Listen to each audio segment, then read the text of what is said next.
καλησπέρισουμε στην παρέα μας τον υποψήφιο δήμαρχο Παύλου Μελά, τον κύριο Γιώργο Λίλτση, επικεφαλή της παράταξης Ανατροπή.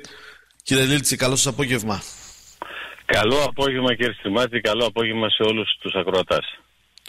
Τελευταία εβδομάδα νομίζω ότι τώρα τίθονται και τα διλήμματα, τώρα τίθονται και τα μεγάλα διακυβεύματα για την επόμενη μέρα. Νομίζω εμείς τα θίξαμε πολύ πιο νωρίς. Έπρεπε ο κόσμος να ενημερωθεί για το τι μπορούμε να κάνουμε, τι δεν έγινε και τι πρέπει να γίνει. Και φαντάζομαι ότι οι περισσότεροι έχουν πάρει τις αποφάσεις τους. Βέβαια πάντα υπάρχει και ψήφος τελευταίας στιγμής, η οποία ίσως είναι και η πιο καθοριστική. Ποιο είναι το δίλημμα που λέτε στον κόσμο?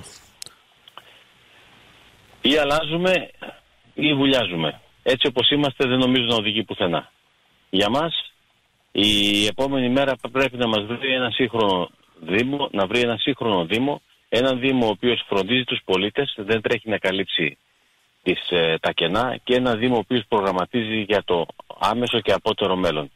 Τουλάχιστον όμως φροντίζει και την καθημερινότητα άμεσα, γιατί από αυτό πάσχουμε, και φυσικά πάσχουμε από το γεγονός ότι δεν έχουμε προγραμματίσει τίποτα για τα επόμενα χρόνια, το οποίο θα αλλάξει τη μορφή του Δήμου. Τι δεν έκανε στα χρόνια της διοίκησης Δεμουρτζίδη? Πρώτα απ' όλα άφησε την καθημερινότητα. Κατά δεύτερον, δεν δούλεψε πάνω στο προγραμματισμό μεσοπρόθεσμων και μακρυπρόθεσμων αλλαγών. Γιατί αυτή τη στιγμή ο Δήμος μας έχει μείνει ουραγός στα πάντα.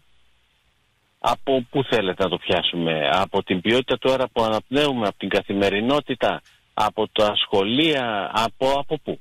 Δεν νομίζω, από την καθαριότητα. Δεν νομίζω ότι υπάρχει ένας κλάδος στον οποίο διέπρεψε η διοίκηση Δεμουρτζίδη, και αυτό μας κάνει να έχουμε πεισμώσει ακόμη περισσότερο, υπό την έννοια ότι θα πρέπει να αποδείξουμε στον κόσμο ότι αυτά που τους λέμε είναι εφικτά, και όντως είναι εφικτά. Το πρόγραμμα μας έχει αναρτηθεί στις ιστοσελίδες, έχει μοιραστεί στον κόσμο. Είναι ένα πρόγραμμα κοστολογημένο, ρεαλιστικό, και κυρίως είναι ένα πρόγραμμα το οποίο πραγματικά δεν χρειάζεται ιδιαίτερα χρήματα για να υλοποιηθεί. Ξέρετε, στην πολιτική δεν χρειάζονται πάντα χρήματα, απλά η δικαιολογία είναι ότι δεν έχουμε χρήματα. Υπάρχουν πράγματα τα οποία γίνονται χωρίς λεφτά, και πράγματα τα οποία και να έχεις λεφτά δεν πρόκειται να κάνεις ποτέ. Τι περιλαμβάνει λοιπόν το δικό σας σχέδιο για την επόμενη μέρα, κύριε Λίλτση?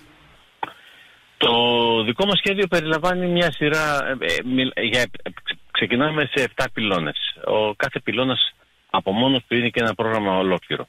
Πρώτα απ' όλα ξεκαθαρίζουμε ότι για να μπορέσει ο Δήμος να πάει μπροστά πρέπει να κάνουμε μια αναδιοργάνωση των υπηρεσιών.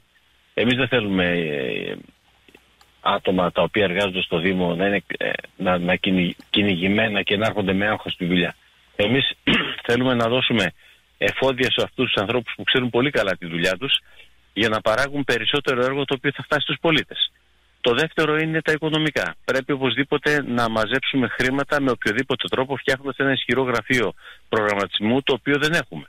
Το τρίτον είναι σχεδιασμός, φυσικά και με την αντιπολίτευση στο τραπέζι, όχι κοκορομαχίες στο Δημοτικό Συμβούλιο, να σχεδιάσουμε μαζί κάποια σοβαρά πράγματα τα οποία θα πρέπει να μας δουν τα επόμενα χρόνια σαν ένα Δήμο πρωταγωνιστή. Από εκεί και πέρα, η καθημερινότητα έχει τον πρώτο λόγο, διότι αυτή τη στιγμή, αν κάνετε μια βόλτα στις γειτονιές του Παύλου Μελά, θα διαπιστώσετε ότι η κατάσταση είναι τραγική όσον αφορά την καθαριότητα, τα σκουπίδια, τα πλακάκια, τα ξεκολλημένα, τις διαβάσεις, τα δέσποτα, το φωτισμό, την ασφάλεια. Τι να πω τώρα? Ξέρετε, είμαι σε δύσκολη θέση, διότι λέγοντας όλα αυτά, κάποιος που θα με ακούσει θα νομίζει ότι το κάνω μόνο και μόνο για αντιπολιτευτικούς λόγους. Και όμως δεν είναι αντιπολιτευτικοί λόγοι, είναι λόγοι ουσίας. Πάμε στα μεγάλα έργα. Είναι αλήθεια ότι ο Δήμος σας ακούγεται, είναι πολλά, είναι και μεγάλος, αλλά είναι και ένας κόμβος στο κέντρο, θα έλεγα, της Δυτικής Θεσσαλονίκης, έτσι όπως έχει γίνει. Είναι αρκετά τα μεγάλα ανοιχτά ζητήματα. Θέλω να μου πείτε για στρατόπεδο Καρατάσου και επόμενη μέρα στο δικό σας το σχέδιο, με την παρουσία ογκολογικού νοσοκομείου. Δεν νομίζω να είστε αντίθετος. Δεν ξέρω βέβαια πόσο εφικτό το βλέπετε να γίνει, και αν δεν είναι μόνο μια εξαγγελία. Θα ήμουν ο τελευταίος που θα αμφισβητούσα την αναγκαιότητα ενός τέτοιου νοσοκομείου. Ωστόσο όμως έχω την εντύπωση, και για να μην πω τη βεβαιότητα, ότι αυτό έγινε μια γρήγορη εξαγγελία που ήταν προεκλογικά πριν μερικούς μήνες. Θα έλεγα λοιπόν ότι το νοσοκομείο είναι απαραίτητο. Υπάρχουν όμως πολλά σημεία τα οποία θα πρέπει να ξανασυζητήσουμε, κυρίως για τη χωροθεσία του. Από εκεί και πέρα το Καρατάσιο είναι μια μπλεγμένη ιστορία, διότι ακόμη και το Υπουργείο Οικονομικών με το Υπουργείο Εθνικής Άμυνας ερίζουν για το ποιος έχει την ιδιοκτησία. Ούτε αυτό έχει ξεκαθαρίσει. Ακόμα. Λέω ακόμα. Ακόμα ερίζουν. Ναι, δεν έχουν ξεκαθαρίσει, λες και το Υπουργείο Οικονομικών και το Υπουργείο Εθνικής Άμυνας είναι δύο ξεχωριστά κράτη, οι δύο αντίπαλοι. Λες και δεν ανήκουν στο ελληνικό κράτος και λες και αυτός ο χώρος δεν ανήκει στους πολίτες του Παύλου Μελά ή εν πάση περιπτώσει στους Έλληνες πολίτες. Αυτά είναι πράγματα τα οποία δεν γίνονται κατανοητά από μένα και από την παράταξή μου. Θεωρώ λοιπόν ότι η χρέος της πολιτείας είναι να ξεκαθαρίσει γρήγορα το ιδιοκτησιακό καθεστώς και να μπορέσει να δώσει τον Παύλο Μελά ή εν πάση περιπτώσει το ίδιο το κράτος να χρησιμοποιήσει αυτό τον χώρο, χωρίς βέβαια να μπουν τσιμέντα μέσα. Το ξεκαθαρίζω γιατί είναι πολύ καλοθελητές οι οποίοι γρήγορα θα μου φορτώσουν πράγματα τα οποία δεν έχουν ούτε καν σκεφτεί. Να αποδοθεί στην κοινωνία της Θεσσαλονίκης, ούτως ώστε μέσα από εκεί, εκτός του πράσινου, να μπορούμε να αντλήσουμε και χρήματα για να μπορέσουμε να σηκώσουμε επιτέλους κεφάλι, να έρθει αυτή η ανάπτυξη. Γιατί κακά τα ψέματα, το νοσοκομείο είναι απαραίτητο εκεί που υπάρχουν ασθένειες. Όμως ανάπτυξη δεν φέρνει. Στον Παύλο Μελά υπάρχει και μια άλλη δίωδος. Να σταματήσουμε να ρηπαίνουμε το περιβάλλον για να μην έχουμε τόση ανάγκη το νοσοκομείο. Πώς ρηπαίνεται το περιβάλλον στο Δήμο Παύλου Μελά?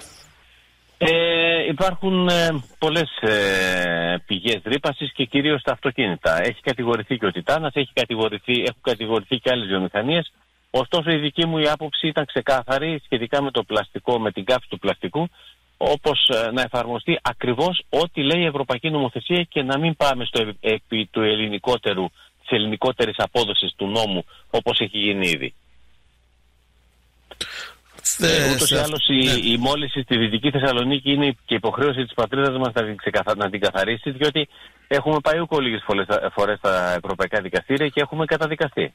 Ένα σχέδιο δεν βλέπουμε βέβαια, είναι αλήθεια. Ελπίζω να το έχετε για το θέμα της ατμοσφαιρικής ρύπανσης. Στο μέτρο βέβαια που αντιστοιχεί και στο Δήμο και στις αρμοδιότητες του, γιατί έχουμε και το πρόβλημα με τις αρμοδιότητες σε αυτόν τον τόπο.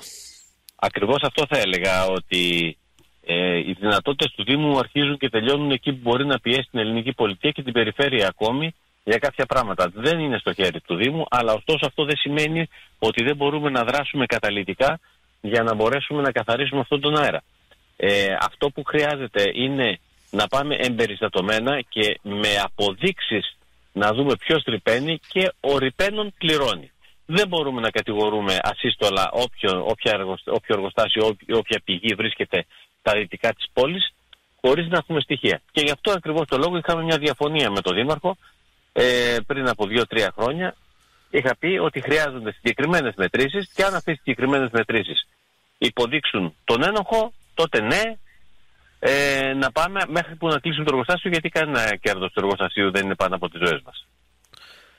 Κύριε Λίτση, να κλείσουμε με το Μητροπολιτικό Πάρκο Παύλου Μελά. Ο Δήμαρχος εδώ μας είπε ότι υπήρξε παράταση 1 χρόνου από τον εργολάβο και δόθηκε από το Δημοτικό Συμβούλιο. Εσείς που γνωρίζετε τα πράγματα και από μέσα, θα έχουμε σε 1 χρόνο το πρώτο μέρος του Μητροπολιτικού Πάρκου ή όχι? Νομίζω και τι θα κάνετε εσείς αν εκλεγείτε? Αυτή θα είναι η πρώτη παράταση και θα ακολουθήσουν και άλλες.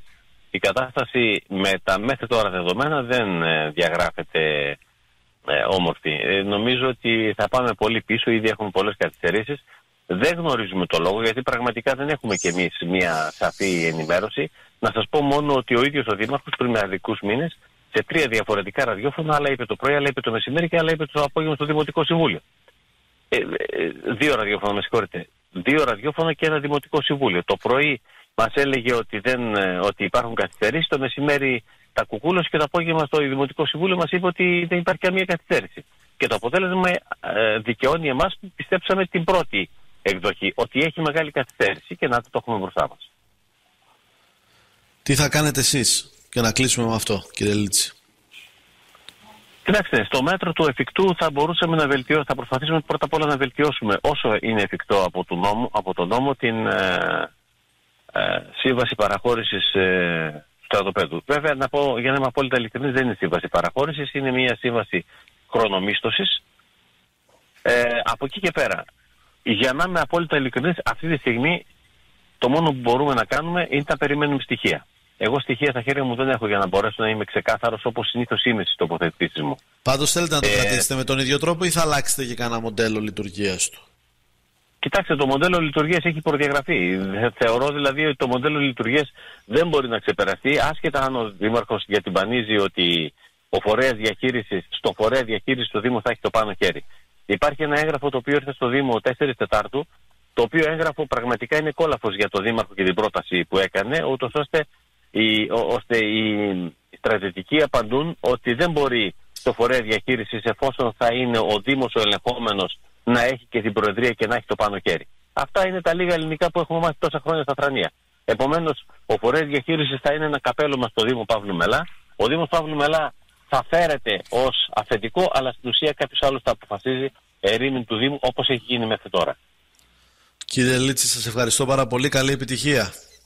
Κύριε Σερμάτση, εγώ σας ευχαριστώ και ελπίζω όταν την επόμενη Κυριακή γίνουν εκλογές να πέσει στήρμα για το Δήμαρχο. Να είστε καλά. Κύριε Λίτση, σας ευχαριστώ πάρα πολύ. Υποψήφιος Δήμαρχος Παύλου Μελά με την παράταξη Ανατροπή, ο Γιώργος Λίλτσης.